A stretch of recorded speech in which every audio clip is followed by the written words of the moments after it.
yazılın sen, ömrüm hem baktım sen. Parmağına nikah edip takayım gel.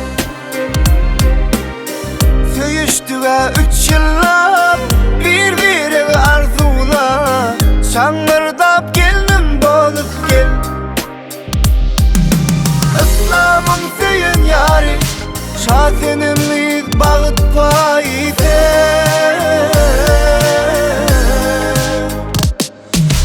Gel yanımda bol ilmida, sen bilen men gücal yan, seni şeyle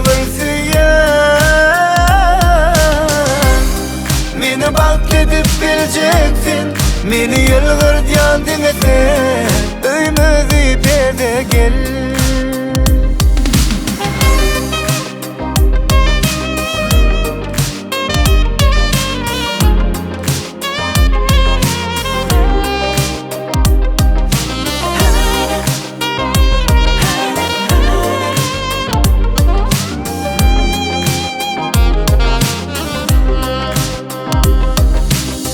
Senin kızım olsa gözü sana men dese, bana yüreğini berip gel.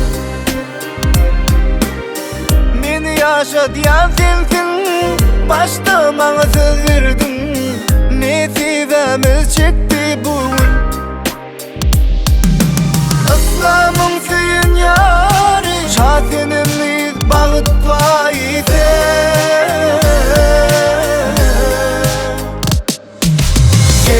Yanımda bol ilmida, sen bilen men gücal yan, seni şeyle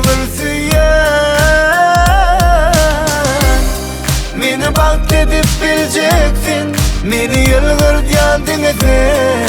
Öymüzü bede gel.